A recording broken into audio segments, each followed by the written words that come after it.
Billard, la parole est maintenant Madame Poletti pour le groupe UMP pour 10 minutes.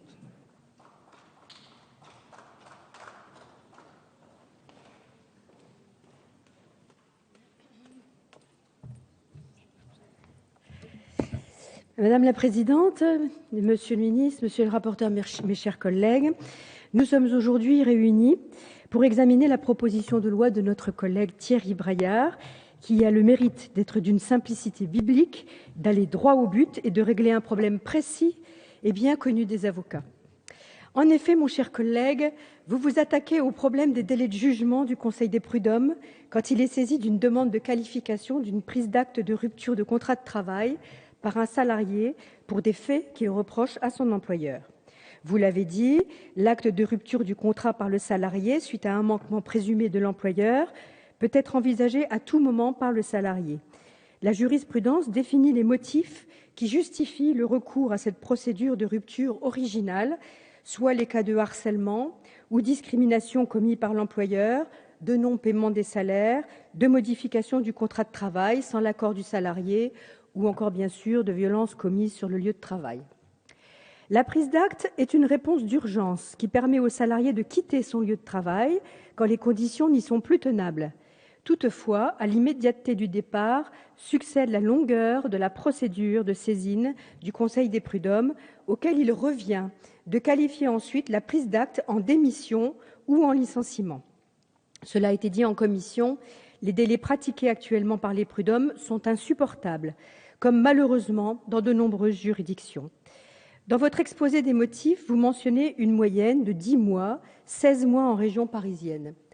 On sait que dans d'autres grandes villes, ces délais atteignent facilement et couramment, malheureusement, plus de 3 ans. Or, nous le savons tous, le salarié ne peut bénéficier d'indemnité chômage avant la fin de la procédure judiciaire, ou du moins avant la fin du jugement en première instance, à condition bien sûr que le jugement lui soit favorable en qualifiant la prise d'acte en licenciement. Seule exception possible, les salariés ayant pris acte de la rupture du contrat pour non-paiement des salaires peuvent être pris en compte par Pôle emploi s'ils justifient d'une ordonnance de référé. Mais là encore, il s'agit d'une réponse partielle et dont la mise en œuvre est complexe. Conséquence évidente de ces délais de jugement, la précarité qui guette des anciens salariés privés de ressources, sauf pour ceux qui auront la chance de retrouver un emploi rapidement.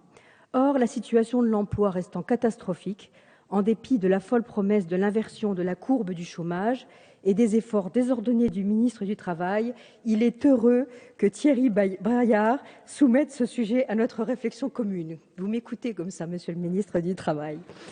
Je vous ai interpellé et tout d'un coup, je vous vois lever la tête. Plusieurs de nos collègues... je ne sais pas comment je dois prendre ça. Plusieurs de nos collègues ont évoqué en commission avoir été saisis par des personnes de leur circonscription qui ne pouvaient tenir que grâce à une solidarité familiale et personnelle. Il est impératif que la justice ne soit pas le catalyseur d'une descente aux enfers pour ces anciens salariés. Il est donc impératif de resserrer des délais dans lesquels le juge doit statuer, dans l'intérêt du salarié comme de l'entreprise. Vous estimez qu'on peut faire l'économie d'un passage par le bureau de conciliation, puisque la jurisprudence n'admet pas l'éventuelle rétractation du salarié, et vous proposez que les demandes de qualification de prise d'acte soient directement traitées par le bureau de jugement, seul apte à juger de l'imputabilité de la rupture. Ce faisant, vous faites de la prise d'acte de rupture un litige devant faire l'objet d'une procédure accélérée au même titre que le recours contre les refus de congés spéciaux, les contestations portant sur les créances en matière de redressement ou liquidation judiciaire ou encore les demandes de requalification de contrats précaires. Si l'on ne peut que saluer la volonté de notre rapporteur, le débat qu'il nous propose amène de nouvelles questions. Le fonctionnement des prud'hommes, pour commencer. Comment expliquer de tels délais ? La proposition de loi de notre collègue Thierry Braillard pointe précisément du doigt le dysfonctionnement dont souffre actuellement la prud'homie. Mettre en place une nouvelle procédure dérogatoire pour traiter la prise d'acte de rupture nous oblige à nous poser une question simple. Si les conseils prud'homaux souffrent déjà d'un engagement préjudiciable aux requérants, la mise en place d'un délai très resserré d'1 mois pour statuer est-il tenable et réaliste ? Ainsi, Citons l'exemple d'un jugement rendu le 20 novembre 2013 au tribunal de grande instance de Paris. Suite à une procédure particulièrement longue devant le Conseil des prud'hommes de Bobigny, excédant le délai raisonnable de jugement, l'État a été condamné à dédommager 10 salariés de 5 000 € chacun pour déni de justice. Adopter ce texte ne peut ni ne doit nous exonérer d'une réflexion en profondeur sur le fonctionnement de nos juridictions sociales en général. D'ailleurs, rappelons que le gouvernement a déposé au mois de janvier un projet de loi d'habilitation à définir par ordonnance les nouvelles modalités des jugements prud'homaux. Cette disposition figurait initialement dans le projet de loi sur la formation professionnelle et a été retirée du texte, et c'est heureux, car comme les dispositions concernant l'inspection du travail, elle n'avait rien à y faire. Toutefois, n'y a-t-il pas une occasion d'engager une véritable réflexion sur ce sujet, plutôt que de laisser le gouvernement dessaisir le Parlement de ses prérogatives en votant ce projet d'habilitation?